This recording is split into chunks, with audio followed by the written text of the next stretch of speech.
प्राचीन काल की बात है। किसी नगर में एक राजा था। वह ईमानदार तथा दयालु प्रवृत्ति का था। उसका मंत्री बहुत ही होशियार किंतु ईमानदार था। राजा को एक अजीब शौक था। कोई भी वस्तु पसंद आने पर वह किसी भी मूल्य पर खरीदने को तैयार हो जाता था। एक बार अरब का एक व्यापारी उसके राज्य में अरबी घोड़े बेचने आया। उसने घोड़ों के दाम बहुत ज्यादा बताए, इसीलिए किसी ने भी एक भी घोड़ा नहीं खरीदा। उसे पता था राजा अवश्य खरीद लेगा, इसलिए घोड़े लेकर वह राजमहल की तरफ चला गया। राजा को घोड़े बहुत पसंद आए। उसने बिना मोल भाव किए सारे घोड़े खरीद लिए। व्यापारी लालची था। उसने कहा, हमारे यहाँ गुलाबी घोड़े पाए जाते हैं। राजा के साथ साथ सभी दरबारी भी चौंक गए। उसने कहा, हाँ महाराज, यह सच है। राजा ने कहा, तुम एक गुलाबी घोड़ा मेरे लिए ले आना, मैं उसे खरीद लूंगा।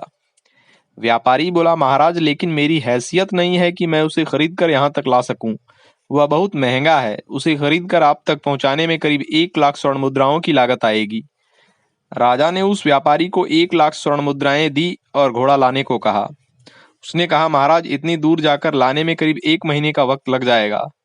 राजा ने कहा, ठीक है, हम तुम्हारा इंतजार करेंगे।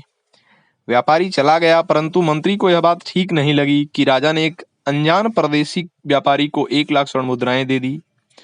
अगले दिन राजा के दिमाग में यह बात आई कि हमारे राज्य में सबसे मूर्ख कौन है। उसने मंत्री को बुलाया और कहा, तुम एक सूची तैयार करो जिसमें हमारे नगर के 10 सबसे मूर्ख लोगों का नाम दर्ज हो।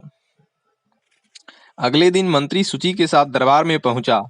राजा ने सूची मांगी तो मंत्री ने सूची देने से पहले कहा, महाराज, सूची देखकर आप क्रोधित हो मुझे मार न डालें, इसलिए आप मुझे प्राणदान का वचन दें, तभी मैं सूची आपको दूंगा।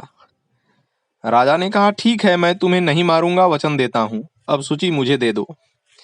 मंत्री ने सूची राजा के हाथ में दे दी। राजा ने देखा, मूर्खों की सूची में मंत्री ने पहला नाम राजा का दिया है। यह देख राजा बहुत क्रोधित हुआ। राजा ने कहा, तुम्हें तो प्राणदंड मिलना चाहिए। मंत्री ने कहा, क्षमा करें महाराज, आपने मुझे नहीं मारने का वचन दिया है। राजा ने स्वयं पर नियंत्रण रखकर पूछा, मगर तुमने मेरा नाम इस सूची में कैसे रख दिया और क्यों?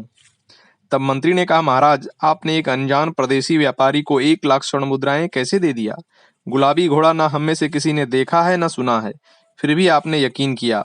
उस आदमी का नाम या पता कुछ भी हमारे पास नहीं है। ये मूर्खता नहीं तो और क्या है? इतनी बड़ी धनराशि मिलने के बाद वह यहाँ क्यों लौट कर आएगा?